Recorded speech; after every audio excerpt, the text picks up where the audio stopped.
بسم الله الرحمن الرحيم، وصلى الله وسلم وبارك على سيدنا محمد وعلى آله وصحبه وسلم تسليما. مساء الخير ومساء النور، تحياتي إليكم. هذا الفيديو موجه إلى أولئك الذين ينادون بالاستفتاء وتقرير المصير في الصحراء المغربية. وكلما زار المبعوث أمين العام للأمم المتحدة الصحراء المغربية وزار مخيمات الدل والغار بتندوف إلا وتمت المنادات بتقرير المصير والاستفتاء، والجزائر كذلك لا زالت تردد هذه الأسطوانة التي أصبحت مشروخة بفعل كثرة الاستعمال.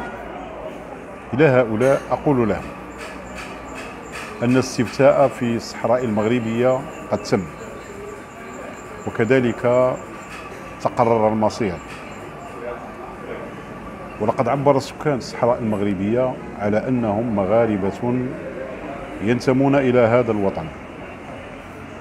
عبروا عن ذلك عن طريق مسيرة المساعدات التي جاءت من الصحراء المغربية انطلاقا من مدينة العيون ووصلت إلى إقليم الحوز.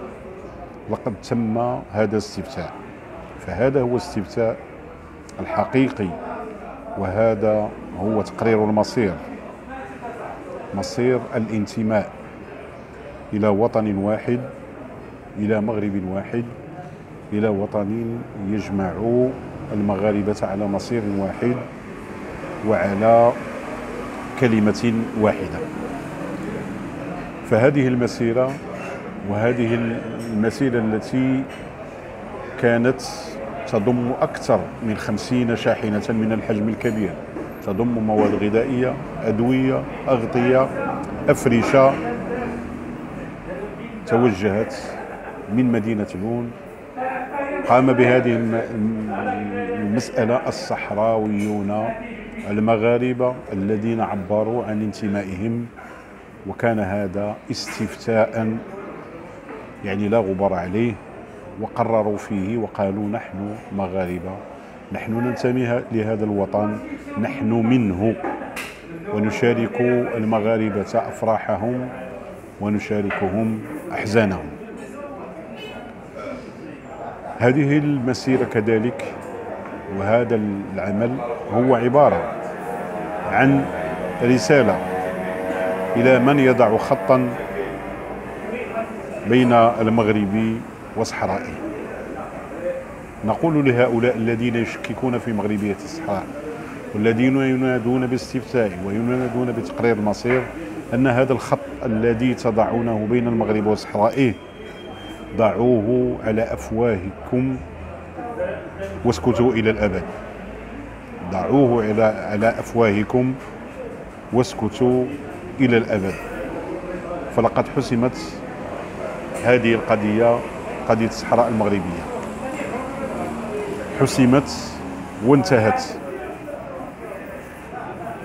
فعندما حرر المغرب صحراءه بعد استشارة لمحكمة العدل الدولية بلاهاي، وعندما قرر المغرب أن يقوم بمسيرة خضراء من شمال المغرب إلى جنوبه لتحريرها ولاسترجاعها، ورجعت الصحراء إلى المغرب.